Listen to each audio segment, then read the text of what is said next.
So the left-hand one was your before. Yeah. Your right-hand one now is the after. Now, what we're going to see on this one here, the left-hand one, as we said, the old keep the head down, keep things straight. Head actually goes down on the way back anyway. Left arm very locked and stiff, and then the arm and the club now pretty almost vertical themselves, okay?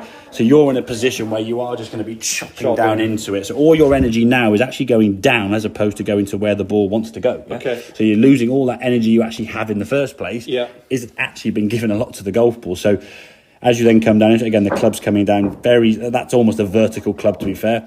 Now, as you come back into impact, that club, as you can see, is outside the line. So using that relevance of kicking a rugby ball, your leg would be coming more from in here and sort of curving that way. If you're chopping across it, it's almost like you're doing a drop shot in tennis or a cut shot or a slice shot, or an outside the book kind of chip shot kind of thing. So all the efforts you put into it and all the ball's going to do is going to curve left to right this way. So what we're going to see now from there, that was your before.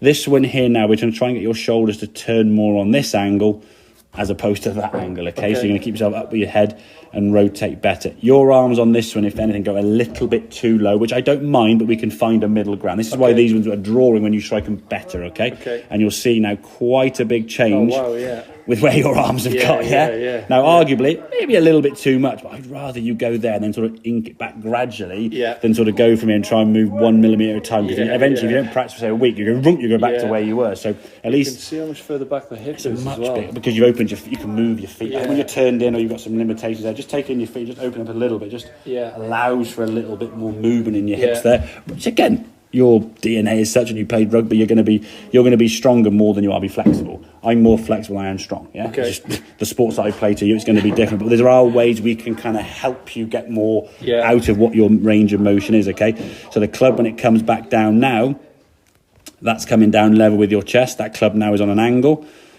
That hand now with a club level your chest, you've got basically a vertical club. So if we look at this one here now, that's moving towards the golf ball nicely. That one's just chopping down in. As you come into the golf ball now, look where that club is coming from now. It's looking more like that curve into the golf ball. Now, because the arms have gone back a little bit further than you're used to, at this position here now, your club face, we would call that a little bit closed. Now, until you become really kind of hooking the ball this way, we're not going to change that. Okay? Because at the moment now, it's still kind of helping to be in that position. Okay?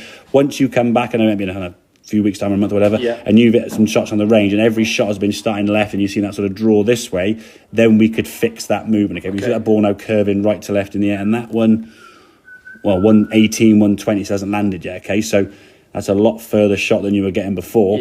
And again, we talk about the effort and the speed. That was the speed of that one. You haven't hit it hard, have you? It's not like you're stood there trying to like smash it through. In regards to the swing on this left-hand one, it's probably not. The speed on that one is similar to the one you did. The amount of speed there. Similar kind of speed in terms of time it takes. It's not going to be any different anyway because it's such a small little gap, but you're turning better. The club now is working around. We said your shoulders now are moving down towards the ground where you want it to be. Okay, so you're getting a much better angle with your shoulders. The arms are going around, which is why a few times you've mishit it where you haven't quite got the club to the ground. Some of the mishits you've had, the golf club's been on the outside, so you've caught the inside part of the club, the hosel, and that's where you shank it. It literally goes on the ground, low to the right. Okay. So one of the little practices you can do at home is what we were alluding to before.